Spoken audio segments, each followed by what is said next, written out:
안녕 친구들. 주말 잘 보내고 계세요? 어, 저는 좀 늦게 산책 갔었는데 어제는 좀 날이 많이 포근하고 따뜻했던 것 같은데 오늘은 아주 늦게 나가서 그런지 좀 쌀쌀하기도 하더라고요. 그래서 바로 그냥 근처에 천이 있는데 거기 돌다가 왔거든요. 그래도 천 산책하고 그런 분들도 많이 계시더라고요. 네. 그 천에는 큰 새들도 있고 오리도 많이 있었어요. 뭐 약간 물이 언 것 같기도 하던데 그 밑에 뭐 잉어들도 있고 그랬어요. 여러분은 오늘 어떤 하루 보내셨어요? 그리고 이제는 좀 그래도 조금 편안한 마음으로 지내고 계신가? 그래도 조금은 좋은 방향으로 가고 있다 그런 생각들이 많이 들고 여전히 앞으로도 뭐 달라져야 될 부분들이 많이 있지만 그래도 그런 우리들이 더 밝은 곳으로 가려고 하고 서로가 온 국민들이 한 마음이 됐을 때 더 좋은 방향으로 밝은 세상으로 갈 수 있는 부분들을 많이 바라보게 됐잖아요. 그래서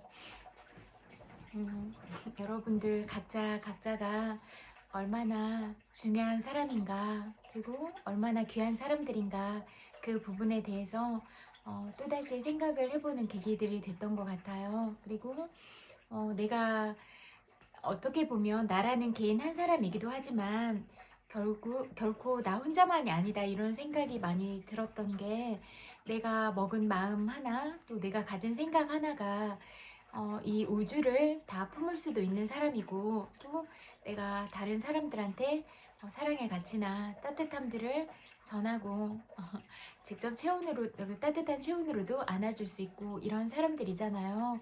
그러니까 내가 얼마나 중요한 사람인가 그런 생각들을 늘 하시면 좋을 것 같고 또 여러 사람들의 사랑을 받고 있잖아요. 그러면 이 몸도 나 혼자만의 몸이 아니구나. 내 마음도 내 생각도 나 혼자만의 것이 아니구나. 그래서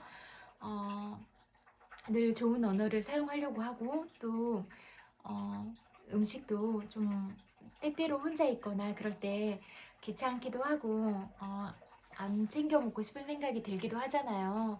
저도 약간 귀찮아지면 대충 먹고 그런 순간들이 많이 있기도 하거든요. 그렇지만 그래도 나만의 몸이 아니고 그러니까 그래도 여러 사람들의 그런 사랑이 깃들어 있고 또 가족들, 친구들, 친척들의 그런 사랑을 받고 있는 사람이다 이렇게 생각하면 그래도 내가 좀 더 귀찮더라도 좀 더 좋은 걸 해 먹으려고 하고 밥을 꼭 챙겨 먹으려고 하고 그러는 게 너무 중요하겠다 그런 생각이 많이 들었어요. 요즘에 느낀 것들은 그런 생각이고 또 우리가 가진 본능은 그 절제하기가 되게 어렵잖아요. 그런데 그런 자기의 본능적인 모습들을 절제를 하면서 잘 살아갈 수 있다면 그 어떤 것도 다 못할 것이 없을 것이다 이런 말씀을 좀 드리고 싶었고 또 저는 그런 여러분들이 다른 종교를 가져도 좋다고 생각하고 그러지만 저는 제 마음이 편한 게 이제 불교니까 이렇게 불교 관련된 방송들을 보고 그럴 때 행복해지거든요. 그래서 뭐 사찰 음식이나 이런 소개된 프로그램들을 보는 것도 좋아하고 그런 법문 듣고 이런 것도 좋아하는데 그런 바로 공양에 대해서 나왔었는데요. 그때도 밥 먹기 전에도 그런 고마움들에 대한 그런 개성들을 쭉 외우고 밥을 먹잖아요. 그리고 바로 공양 해보셨어요? 해보신 분들도 계시고 안 해보신 분들도 계실 텐데 이렇게 바로 그릇에다가 진짜 자기가 딱 먹을 만큼만 덜어서 진짜 마지막에는 먹을 때 설거지도 필요하지 않게 김치나 무 한 조각으로 이렇게 물 조금 해서 헹궈서 그것도 먹고 고춧가루 하나도 남지 않게 그렇게 버릴 게 없을 정도로 그렇게 만드는 건데요. 그걸 보면서 저도 좀 반성하게 됐던 것 같아요. 더 음식에 대해서도 소중하게 여겨야 된다. 그리고 먹기 전에 조금 이렇게 밥을 덜어놓는 것도 있는데 그것도 뭐 다른 귀신들이나 온갖 미물들에게 공양을 하기 위한 그런 마음인데요. 그런 부분에 있어서도 저도 좀 더 새겨보게 됐던 것 같아요. 그래서 음식을 남기지 않고 먹는 게 중요하겠고, 만약에 남기면 진짜 어떤 새 모이라도 먹을 수 있도록, 다람쥐 밥이라도 될 수 있도록 이렇게 조금 챙겨가지고 이렇게 한쪽 구석에다가 놓아주도록 해야겠다, 이런 생각이 다시 들더라고요.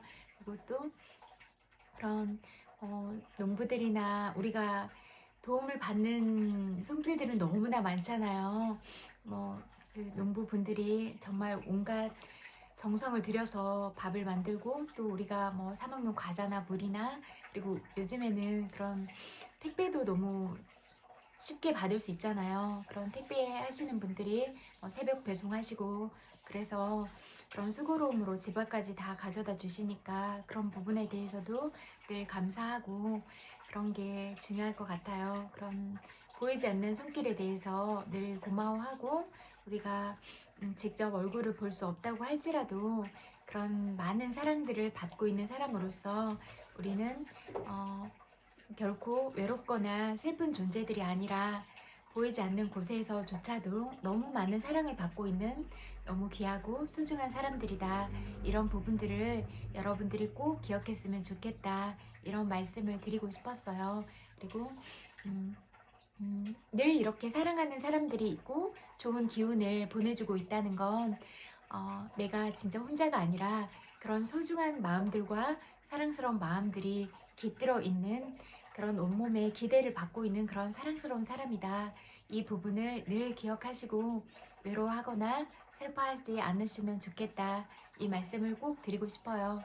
그리고 혹시 너무 슬픈 일들을 많이 겪고 또 사랑하는 사람을 떠나 보냈거나 많이 아프거나 그렇다고 할지라도, 그래도 우리가 그런 힘든 상황들 속에서 그런 어려움들, 역경을 통해서 우리가 배울 수 있는 점들은 어떤 점들이 있을까, 그렇게 꼭 더 긍정적인 관점을 찾으려고 하고 어떤 지점을 성장하는 지점으로 늘 생각한다면 힘들긴 하겠지만 그래도 그런 힘든 과정들이 꼭 불필요한 과정으로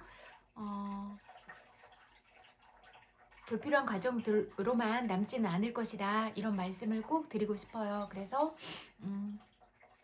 그렇게 늘 좋은 생각을 하고 좋은 감정을 가지려고 노력하는 게 너무 중요할 것 같아요. 때때로는 우리가 인간관계들 속에서 좋지 않은 영향들을 많이 받기도 하지만, 그래도 내가 좋아하는 노래를 듣고 금방 행복해지는 관점으로 이렇게 사고 전환을 하고 감정도 그렇게 돌릴 수 있는 것, 늘 긍정적인 마음을 가지려고 노력하는 것, 이게 가장 중요한 것 같아요.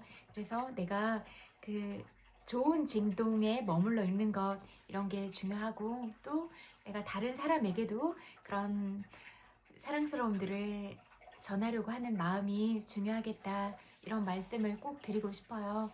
그래서 여러분들이 얼마나 귀한 존재들인가, 이 세상에 단 하나밖에 없는 명품이다, 이런 생각을 늘 하시고, 또 다른 사람들도 나와 마찬가지로 그렇게 명품이다, 이렇게 생각을 하시고 귀하게 대하는 게 좋을 것 같아요. 그리고 때때로 우리가 너무 가까운 가족이나 지인으로 만난 관계에서 가깝다는 이유로, 사랑한다는 이유로 얼마나 큰 상처를 주고 있는가, 그런 부분에 대해서도 늘 새겨보면 좋겠다, 이런 생각이 들었어요. 사랑한다고 말하지만 듣는 당사자한테는 간섭이 될 수 있고, 또 지나치게 속상한 마음을 주고 있는 건 아닌가, 이 지점들도 꼭 생각을 해보면 좋겠다, 이런 생각이 들었어요. 그리고 가까운 사람일수록 더 예의를 지키고 존중을 하고, 이래야 관계가 더 깊게 가고 오래 갈 수 있다, 이런 말씀을 꼭 드리고 싶어요. 그런데 우리는 가까이 있는 사람들한테는 오히려 더 못하는 것 같아요. 이렇게 좀 거리가 먼 사람들한테는 예의도 차려야 하고 격식도 차려야 하니까 오히려 더 조심하지만, 가깝다는 이유로 가족으로서, 지인으로서, 친구로서 얼마나 그 사람을 아프게 하고 힘들게 하고 있지는 않은가, 이 부분을 늘 생각해 보시면 좋을 것 같아요. 그래서 우리가 너무나 사랑하는 사람들이 우리 때문에 아파하고 있진 않은가, 힘들어하고 있진 않은가, 이 부분에 대해서 점검을 한번 해보시는 건 어떠세요? 그래서 저도 그런 것 같아요. 저도 그런 걸 잘하고 있어서 그런 게 아니라 저도 깊이 있게 생각을 해보고 늘 이 부분을 조심스럽게 하려고 하고, 이런 게 저한테도 중요한 문제라서 우리가 같이 이렇게 더 잘하려고 했으면 좋겠다, 이런 생각으로 말씀을 드린 거예요. 우리 모두는 그냥 그래도 뭐 어떤 면은 잘하고 어떤 면은 부족할 수도 있지만, 그래도 늘 발전하고 성장하는 방향으로 가려고 하면 우리가 늘 우리 마음도 늙지 않고 뇌도 늙지 않고 계속 그런 성장들을 만들어낼 수 있다, 이렇게 생각을 하거든요. 그래서 우리가 늘 그렇게 좋은 방향으로 갔으면 좋겠다. 그리고 여러분들이 가진 재능들이 너무나 많잖아요. 그런 여러분들의 재능을 꼭 다른 사람들을 위해서 쓰셨으면 좋겠다, 그런 말씀을 드리고 싶어요. 여러분들이 혼자만 갖고 있기에는 너무나 아까운 재능들이잖아요. 그래서 여러분이라는 자체로도 그런 존재로서 빛을 내면 좋겠지만, 그거보다 더 내가 가진 빛을 더 빛나게 하기 위해서는 꼭 다른 사람과 함께 가는 게 너무 중요하다, 이런 말씀을 드리고 싶어요. 그리고 어떤 어려운 상황도 여러분이라는 소중한 빛보다 빛을 가릴 수 있는 그런 상황은 없다, 이런 부분을 꼭 말씀을 드리고 싶어요. 그래서 어떤 어둠 속에 있더라도, 어떤 진흙 속에 있더라도 우아하게 연꽃처럼 그렇게 피어 있기를, 그렇게 말씀드리고 싶어요. 여러분이 가진 빛들은 여러분이 늘 좋은 생각을 하고 늘 많이 웃고 소소한 행복들을 많이 발견하고 그러려고 할수록 절대 잃을 수 없는 빛이다, 그 말씀을 꼭 드리고 싶어요. 그리고 여러분들이 오늘 느낀 아주 작은 행복은 어떤 게 있어요? 저는 땅콩찜 들어간 빵을 좋아하거든요. 그런데 그 슈퍼에 가서 땅콩찜 들어간 빵을 샀거든요. 그래서 내일 아침에 먹을 거예요. 그래서 그 생각만으로도 행복하거든요.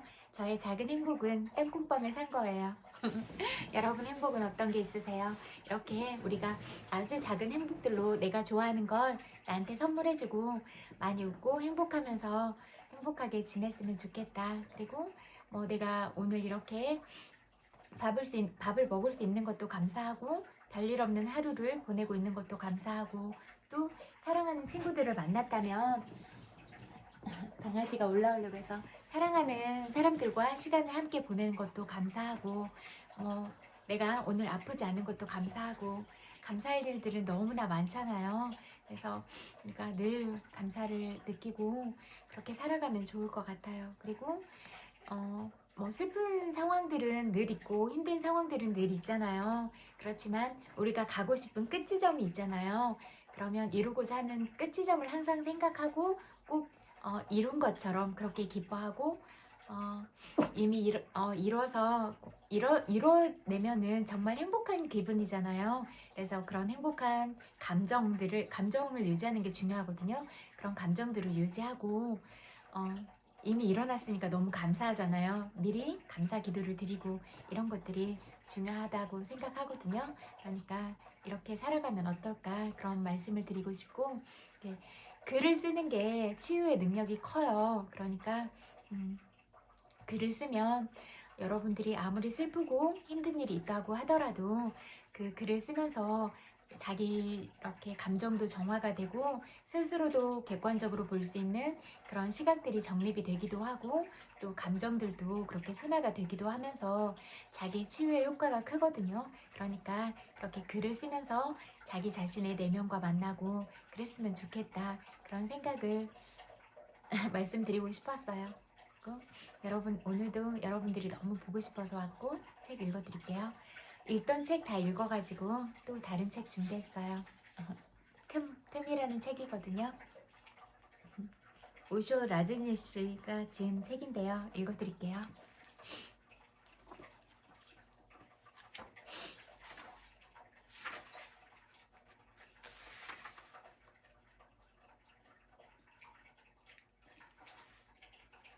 과거와 미래 사이에는 영원으로 통하는 틈이 있는데 그것이 바로 현재이다.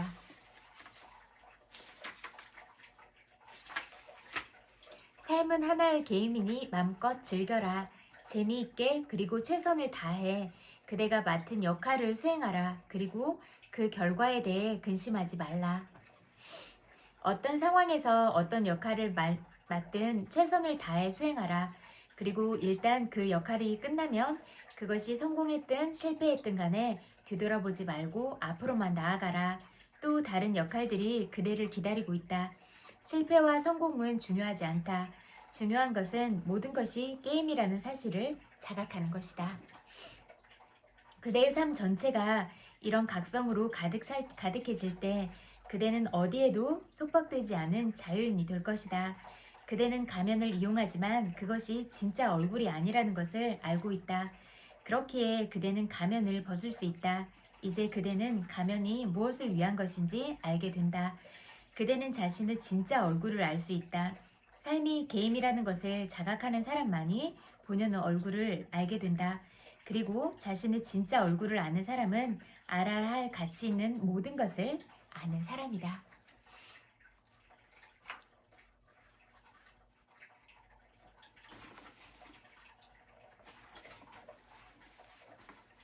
그대에게 주어진 시간은 그리 많지 않다.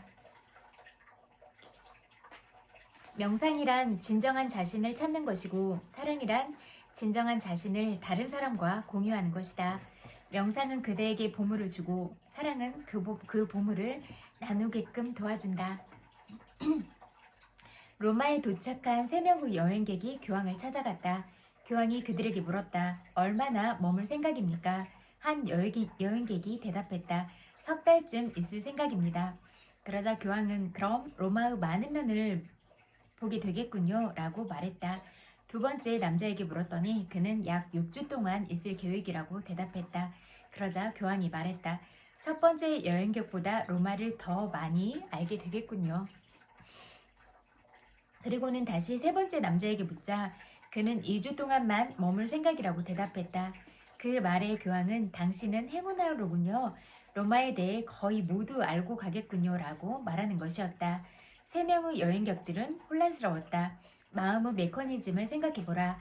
만일 우리가 1000년을 살 수 있다면 계속해서 할 일을 뒤로 미룰 것이고 결국에 가서는 많은 일들을 놓치고 말 것이다. 만약 인생이 찰나만큼 짧다면 절대 미룰 수가 없다. 하지만 어찌된 영문인지 사람들은 자꾸만 뒤로 미루어 삶을 허비하고 있다. 그대가 단 하루밖에 살 수 없다고 가정해보자. 그럼 그대는 무엇을 하겠는가? 계속해서 불필요한 것들에 매달리겠는가? 그렇지 않을 것이다. 그 모든 것들을 까마득하게 잊을 것이다. 24시간밖에 남지 않은 시간 동안 그대는 사랑하고 명상하는데 전념을 다할 것이다. 참되고 본질적인 그것들을 더 이상 미룰 수 없을 테니까.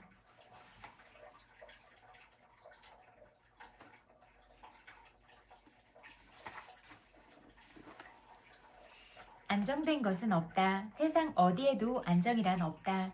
삶은 불안정하다. 그것을 지탱해주는 토대가 없기 때문이다. 안정을 지나치게 갈구함으로써 그대는 어려움에 처한다. 안정을 추구할수록 그대는 더욱 불안정해진다. 불안정이 삶의 근본 이치인 까닭이다. 그대가 안정을 추구하지 않을 때 비로소 불안정에 대한 두려움이 사라진다. 나무가 푸른 것이 순리이듯 산 역시 불안정한 것이 순리이다. 나무가 하얗기를 바란다면 문제가 생길 수밖에 없다. 물론 그 문제의 원인은 푸를 수밖에 없는 나무에게 하얘지라고 요구하는 그대에게 있다. 삶은 불안하고 사랑 또한 불안하다. 또한 그렇기 때문에 좋은 것이 바로 삶과 사랑이다. 삶이 안정적인 순간은 오로지 그대가 죽을 때뿐이다. 그때는 모든 것이 확실해진다. 바위 아래에는 단단한 땅이 있다. 하지만 꽃 밑에는 아무것도 없다. 그러니 불안정할 수밖에 없다. 꽃은 작은 미풍에도 쓰러지고 꽃잎이 떨어진다. 꽃이 거기에 있는 것 자체가 하나의 기적이다. 삶은 하나의 기적이다. 그대 역시 단순한 기적이다. 그대가 반드시 존재해야 하는 이유가 있는가? 오히려 살지 않아도 되는 이유가 더 많지 않은가? 이렇듯 그대가 삶의 불안정을 받아들이고 그 안에서 기뻐할 때 성숙이 그대를 찾아올 것이다.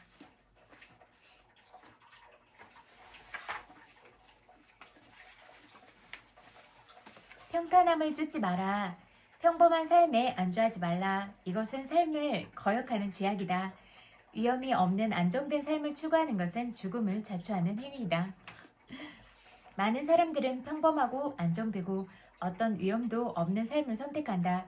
그런 사람들은 심연으로 추락하거나 혹은 정상으로 비상하는 일이 결코 없다.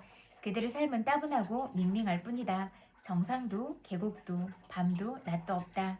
그들에게는 무지개가 존재하지 않으며 그렇게 잿빛 세계 속을 살다가 결국 침침하고 밋밋한 잿빛 인간이 되고 만다. 가장 멋진 위험은 가장 높은 신의 경지에 닿는 것과 가장 깊은 나락으로 떨어지는 것이다. 이 두 곳을 두려움 없이 자유롭게 오갈 수 있어야 한다. 그러다 보면 언젠가 그대는 초월성을 이해하게 될 것이다. 그리하여 마침내 꼭대기도 심연도 정상도 밑바닥도 없음을 이해하게 되고 자신이 주시자가 되는 경지에 이르게 될 것이다. 마음속에 있는 어떤 것은 정상으로 혹은 골짜기로 달려가지만 그 너머에는 그것을 가만히 주시하고 관찰하는 존재, 바로 그대가 있음을 깨닫게 될 것이다. 그대 안에는 양극이 존재하지만 그대는 그 어떤 것도 아니다. 그대는 그들보다 더 높은 곳에 위치해 있다. 높고 낮음이 있고 천국과 지옥이 있지만 그대는 거기서 한참 떨어진 곳에 서 있다. 그대는 언제나 그것을 게임 전체를, 의식의 놀이 전체를 단지 지켜보고 있을 뿐이다. 진리는 그대 안에 있다. 진리와 환상을 선택하는 것이 문제가 아니다. 그대 바깥에 있는 모든 문은 결국 환상으로 통하게 되어 있다. 진리라고 쓰인 문과 환상이라고 쓰인 문이 그대 앞에 있더라도 헷갈리지 말라. 모든 것은 환상이며 그대만이 진리이다. 진리는 바로 그대의 의식이다. 더욱 경계심을 갖고 의식하라. 문제는 어느 문을 선택하느냐가 아니다. 어둠은 그대가 의식하지 않기 때문에 있는 것이니 아무리 외부에서 불을 가져온다 해도 아무 소용없다. 지금 내가 그대에게 등잔불을 줄 수는 있지만 그것은 아무런 도움이 되지 못한다. 그대가 내면의 방에 들어서는 순간 등잔불은 꺼져버릴 테니. 그대가 더 의식하고 더 자각하는 길밖에 없다. 그렇게 해야 내면의 불꽃이 주위를 환하게 밝혀줄 것이다. 그 불빛을 통해 그대는 환상이라고 쓰여진 문과 진리라고 쓰여진 문들이 모두 사라지는 것을 보게 될 것이다. 그 문들은 모두 그대를 속이고 있다. 그것들은 모두 속임수이다. 그 문들의 종착지는 똑같다. 그것들은 단지 그대를 속이기 위한 장치였을 뿐이다. 그대가 무엇을 선택하든 결국 똑같은 환상으로 가게 되어 있다. 이렇듯 문제는 선택이 아니라 의식과 자각이다. 내면의 빛은 곧 기적이다. 그대가 환하게 빛나면 존재 전체가 빛으로 넘쳐난다. 그대가 어둠에 쌓여있으면 존재 전체도 어둠에 잠긴다. 그것은 전적으로 그대에게 달려있다. 세상에는 명상에 관한 그릇된 관념들이 무수히 많다. 하지만 명상이란 단순히 자각하는 과정이다. 그것은 만트라, 신성하고 마력적인 어구를 가리킴, 진원, 묵주를 이용한 독성 행위가 아니다. 단순한 명상의 상태에 이르기 위한 최면적인 도구들로 그대에게 평안함을 주는 것에 지나지 않는다. 단지 평안함을 얻고자 한다면 그것들만큼 좋은 게 없고 그런 최면적인 효과를 가진 방법들은 무엇이든 명상에 유익하다. 하지만 진리를 깨닫고자 한다면 이것만으로는 부족하다. 명상이란 그대의 무의식을 의식으로 변형시키기 위한 것이다. 마음의 10분의 1만이 의식이고 나머지 10분의 9는 무의식이다. 우리 마음의 아주 극미한 부분에만 빛이 얇게 깔려 있을 뿐 나머지 부분은 시커먼 어둠에 쌓여 있다. 따라서 명상이란 그 작은 빛을 점점 키워내면 전체를 환하게 밝히고 어둠을 몰아내는 것이다. 마음 전체가 빛으로 가득할 때 삶은 비로소 하나의 기적이 된다. 더 이상 평범한 삶이 아닌 모든 일들이 비범해지는 특별한 삶으로 바뀐다. 자잘한 일상들이 신성해지고 하찮은 작은 것들이 상상조차 하지 못한 중요한 의미를 띠기 시작한다. 평범한 돌이 다이아몬드처럼 아름답게 보이고 존재계 전체가 환한 빛을 띠게 된다. 그대가 환하게 빛나면 존재 전체가 빛으로 넘쳐나고 그대가 어둠에 쌓여 있으면 존재 전체도 어둠에 잠긴다. 그것은 전적으로 그대 몫이다.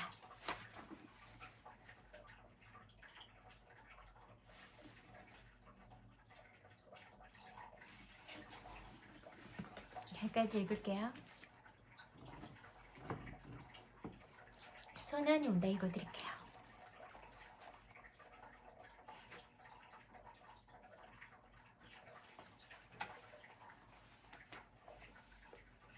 병원 정문에 들어서자 어두운 언덕길은 양옆으로 가등을 밝힌 채 장례식장으로 병원의 본관과 별관으로 유연한 곡선을 이루며 뻗어가 있다.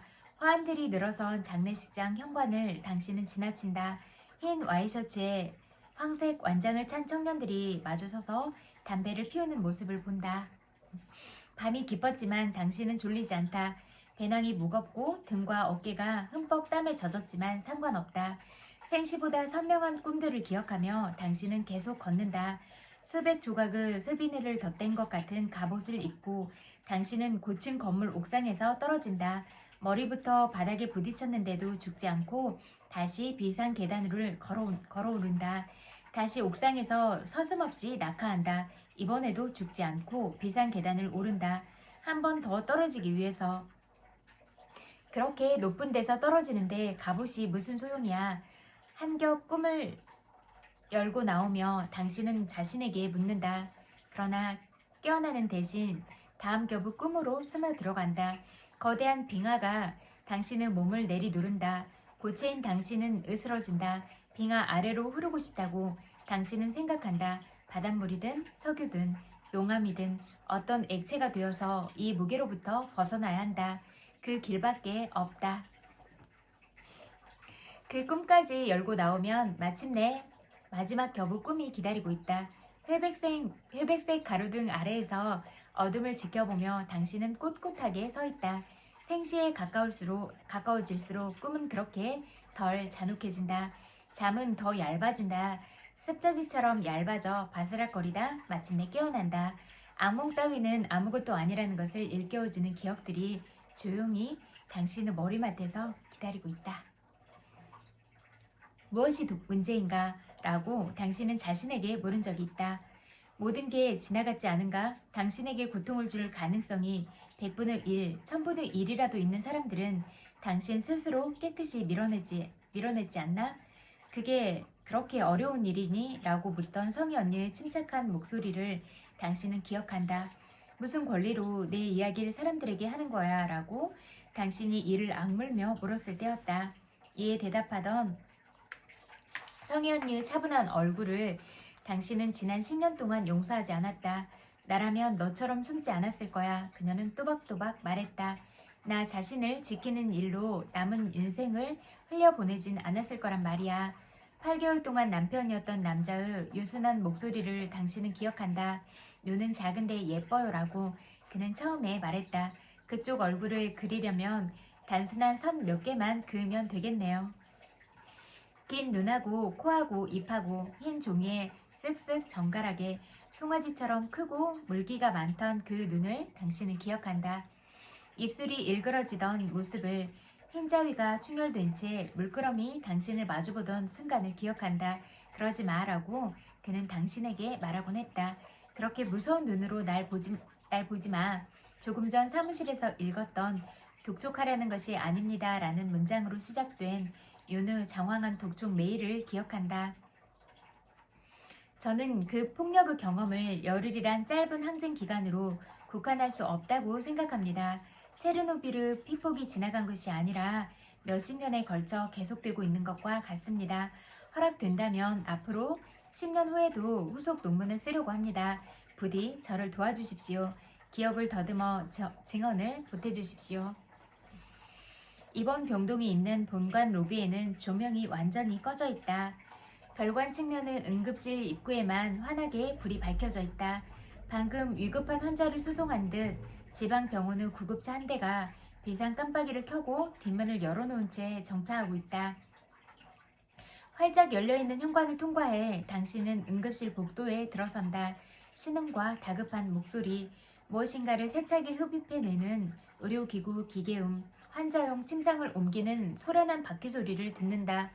수납창고 앞에 여러 줄로 놓인 등받이 없는 의자에 걸터앉은 당신에게 창구 중년 여자가 묻는다. 어떻게 오셨습니까? 누구를 만나려고요? 사실이 아니다. 당신은 여기에서 아무도 만나기로 하지 않았다. 연애가 허락되는 아침이 된다 해도 성희 언니가 당신을 만나기를 원할 것인지도 알지 못한다. 등산복 차림 후 중년 남자가 동료 부축을 받으며 걸어 들어온다. 거친 솜씨로 팔에 부목을 한 것으로 미루어 야간 산행 중 부상당한 것 같다. 괜찮아, 이제 다 왔어. 배낭 2개를 겹쳐 어깨에 둘러맨 동료가 다친 남자를 달랜다. 두 사람의 얼굴이 비슷한 표정으로 일그러져 있는 것을 당신은 본다. 다시 보니 동료가 아니라 형제인 듯 이목구비가 닮아있다. 조금만 참아. 곧 의사가 올 거야. 곧 의사가 올 거야. 주문처럼 그가 되풀이하는 말을 들으며 당신은 의자 끝에 꼼짝 않고 앉아있다. 오래전 당신에게 의사가 되고 싶다고 말했던 여자애를 생각한다. 성희 언니가 소모임에 신입 회원을 받자고 해서 당신이 말을 꺼내봤던 아이였다. 당신처럼 중학교를 마치기 전에 나이를 속이고 공장에 들어온 키가 자그마하고 웃음이 송글송글하던 그 애는 거절했다. 저는 조합 활동을 적극적으로 못해요. 해고되면 안 되거든요. 동생 학비도 보내야 하고 언젠가 저도 공부를 할 거니까요. 의사가 되고 싶어요. 장파열로 당신이 입원해 있었을 때였다. 명동 성당에서 농성하다 잠깐 문병 온 동료가 말했다. 사방에 흩어진 우리 신발을 정미가 전부 모아서 노조 사무실에 갖다 놨대. 조그만 게 그렇게 서럽게 울더란다. 연행되지 않으려고 몸부림치다 벗겨진 신들이 사방에 널려 있었을 것이다. 16살 난 그 애는 무엇이 자신을 울게 하는지도 모르면서 그 신들을 가슴에 안고 2층 노조 사무실로 아무도 남아있지 않은 빈 방으로 걸어 올라갔을 것이다. 그날 오후 회진을 온 말쑥한 얼굴의 의사와 레지던트와 인턴들은 당신을 유심히 올려다봤다. 그 애는 그들 같은 의사가 될 수 없다고 그때 생각했다. 동생을 대학 졸업시키면 20대 중반이 될 것이고 그때부터 중학교 검정고시를 준비한다 해도 아니 그 애는 그때까지 공장에서 버티지도 못할 것이다. 그 애는 자주 코피를 쏟았고 깊은 기침을 했다. 발육이 덜 돼 열무처럼 가는 종아리로 방직기 사이를 뛰어다니다가 기둥에 기대 서서 의식을 잃듯 깜빡 졸았다. 어떻게 이렇게 시끄러워요. 아무 말도 안 들려요. 처음 일을 배우던 날엔 방직기 소음에 놀라 겁에 질린 듯 동그랗게 뜬 눈으로 당신에게 외쳤다. 락스 냄새가 유난히 강한 병원 화장실의 거울 앞에서 당신은 생수병의 물을 들이킨다. 세면대에 물을 틀어 세수를 하고 오래 이를 닦는다. 10여 년 전 성희 언니를 따라 현장에서 장기 농성을 하던 때처럼 화장실에 비치된 비누로 머리를 감은 뒤 손수건으로 물기를 털어낸다. 헝겊 주머니에서 샘플 로션을 꺼내 창백한 얼굴에 펴 바른다. 지난 월요일 전화로 들은 성희 언니 음성이 달라져 있었기 때문에 순간적으로 당신은 그녀의 얼굴을 기억할 수 없었다. 통화가 끝나고서야 총명한 눈매가 웃을 때 보이던 분홍빛 잇몸이 떠올랐다. 10년이 흘렀으니 그 얼굴도 변했을 것이다. 늙었을 것이다. 야위었을 것이다. 지금은 잠들어 있을 것이다. 낮고 거친 숨소리가 앓는 짐승처럼 코 고는 소리가 함께 새어나오고 있을 것이다. 20대의 성희 언니가 수년간 신세졌던 곳, 경찰이 함부로 들이닥칠 수 없었던 곳, 외국인 목사가 노동 3억을 하던 2층 집의 다락방에 염치 없이 당신까지 끼어 잠들었던 늦겨울 밤, 초등학교 여선생님 같은 인상에 어울리지 않게 성희 언니는 밤새 코를 골았다. 당신이 벽을 향해 돌아 누워도 나프탈렌 냄새가 나는 솜니부를 이마까지 뒤집어 써도 그 소리를 피할 수 없었다.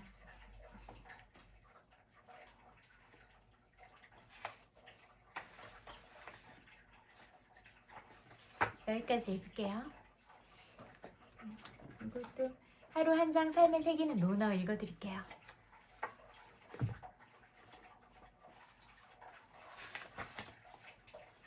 삶의 결과가 달라지는 배움 후 4가지 자세. 공자가 말했다. 태어나면서부터 아는 사람은 가장 높고 배워서 아는 사람은 그 다음이며 어려움을 겪으면서 배우는 사람은 또 그 다음이며 어려움을 겪고도 배우지 않는 사람은 백성 가운데 가장 하등이다.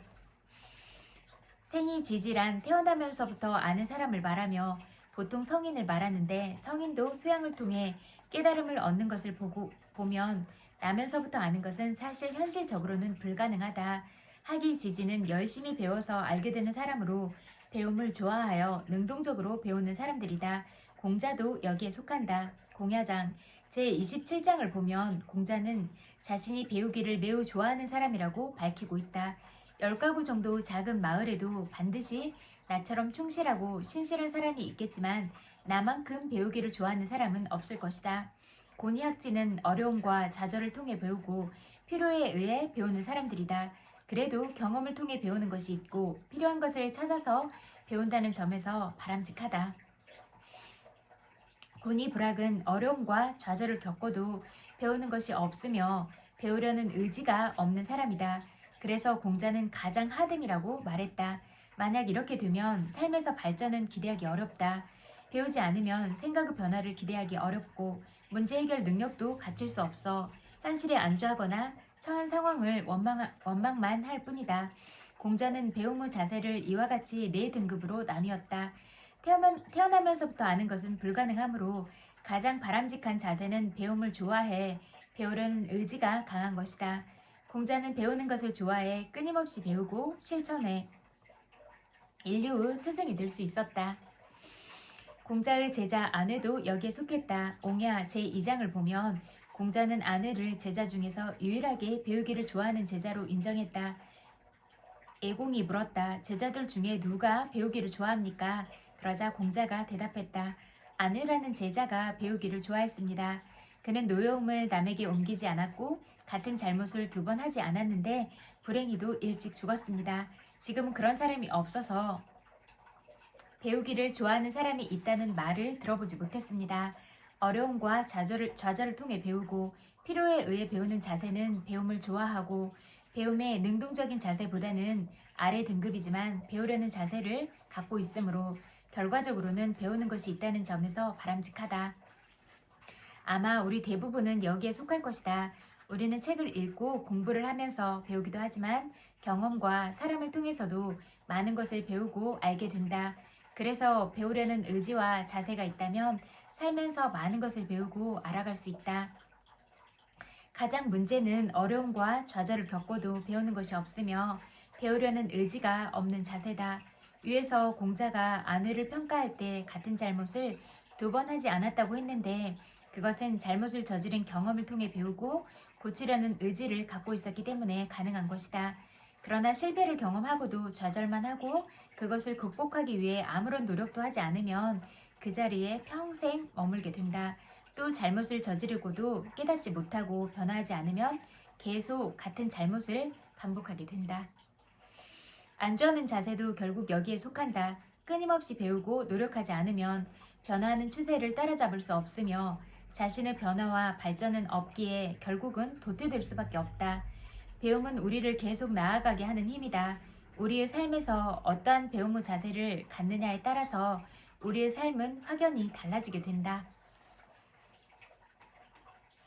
삶에서 모두가 성공의 열매를 맺는 것은 아니다. 공자가 말했다. 싹이 났어도 꽃을 피우지 못하는 것도 있고 꽃을 피웠어도 열매를 맺지 못하는 것도 있다. 자연의 세계를 보면 씨가 뿌려졌을 때 모두 싹이 돋는 것은 아니다. 그 중에서 씨앗이 건강하고 주위 환경이 좋아야 싹이 돋고 그렇지 못한 씨앗은 썩어서 사라지게 된다. 또 싹이 돋더라도 꽃을 피우는 것도 있고 꽃이 피기 전에 메말라 버리거나 다른 초식동물에게 먹히는 것도 있다. 그리고 꽃이 피었어도 수정이 되어 열매를 맺는 것도 있고 열매를 맺지 못하고 떨어지는 것도 있다.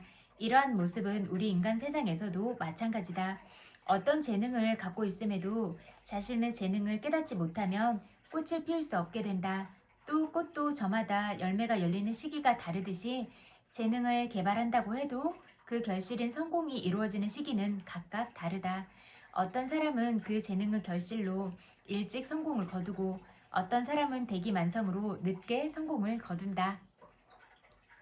또한 열매를 맺지 못하는 꽃들이 있는 것처럼 사람도 모두가 성공하는 것은 아니다. 식물도 꽃을 피우고 꽃이 지고 다시 열매를 맺기까지는 비바람에 맞서고 추위를 견디는 과정이 필요하다. 그러한 과정을 견디는 식물만이 열매를 맺는다.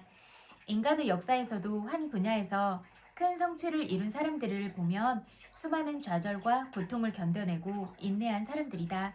농구 역사상 가장 위대한 선수로 평가받는 마이클 조던은 자산이 약 2조 원에 이를 만큼 대단한 성공을 거두었다. 그런 그도 이렇게 말했다. 나는 선수 생활 중 경기에서 9,000번도 넘게 슛을 성공시키지 못했다. 나는 300번도 넘는 경기에서 패했으며 26번이나 승부를 결정짓는 슛을 실패했다. 나는 실패하고 또다시 실패했다. 그것이 바로 내가 성공한 이유다. 성공이 힘든 이유는 끝까지 인내하고 버티는 사람이 매우 적기 때문이다. 결실을 맺기 위해서는 성공이라는 목표 지점의 마지막까지 나아가야 한다. 마지막 한 걸음이 모자라도 목표 지점을 통과하지 못하면 결국은 성공을 이루지 못한다. 그래서 나아가는 과정 중의 작은 실패, 작은 성공에 일비하지 말아야 한다. 처칠은 성공은 끝이 아니며 실패는 치명적인 것이 아닙니다. 중요한 것은 계속하려는 용기입니다. 라고 말했다. 결국 자신의 재능을 꽃피우고 열매를 맺게 하는 것은 끝까지 견디는 인내와 마지막까지 나아가는 용기이다.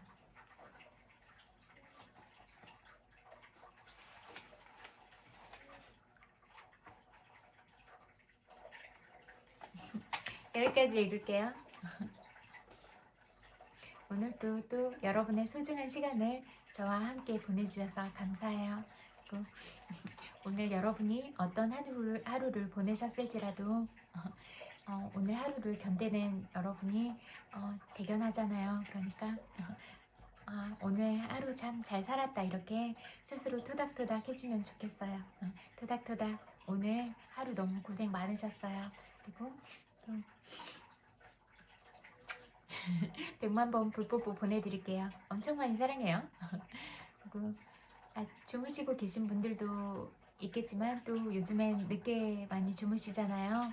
많이 시끄러운 부분도 많이 있고 그래서 각성 상태로 많이 지내고 계시지 않을까. 또 이런 정치의 흐름이나 이런 방향들이 어떤 방향으로 흐르고 있을까 이런 부분들에 대해서 온 국민들이 마음을 모으고 이렇게 온 신경을 모으고 있을 거라고 생각을 하거든요. 그러니까 그런 마음들로 아직 못 주무시고 계실 수도 있다고 생각을 해요.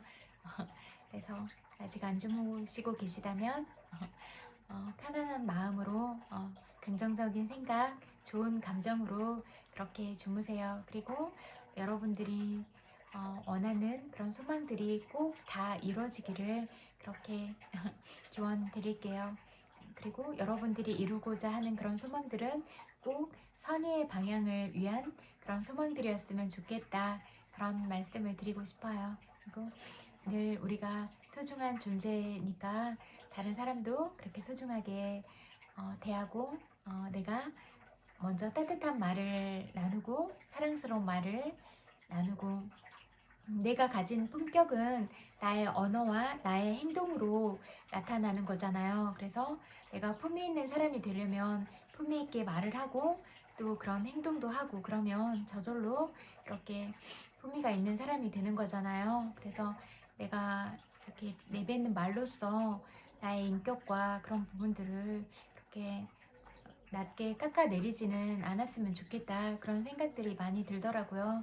그리고 어떤 다른 사람들이 다 마음에 들지는 않잖아요. 우리가 살아가다 보면 참 욕해주고 싶은 상황이 생기기도 하고 그렇지만 그래도 너무 인격적으로 그렇게 험한 말이나 이렇게는 하지 않고 살아가는 게 우리 자신들의 선업을 짓는데도 그런 것들은 장애가 되고 방해가 되니까 그래도 그런 부분 우리가 이왕 태어났으니까 우리에게 주어진 이런 시간들을 사랑하면서 살아가는 시간으로 썼으면 좋겠고 또 늘 선업을 짓고 덕을 쌓는 방향으로 가려고 했으면 좋겠다.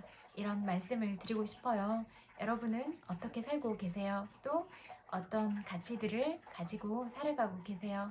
여러분은 다른 사람들에게 사랑스러운 말을 하고 계신가요?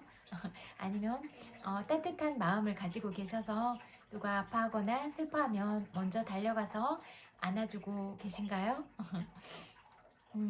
다른 좋은 사람을 만나는 것도 중요하고 내가 좋은 사람이 되는 것, 이게 가장 중요하다고 생각을 하거든요. 여러분 생각은 어떠세요? 그래서 내가 먼저 좋은 사람이 되는 것, 이게 가장 중요할 것 같아요.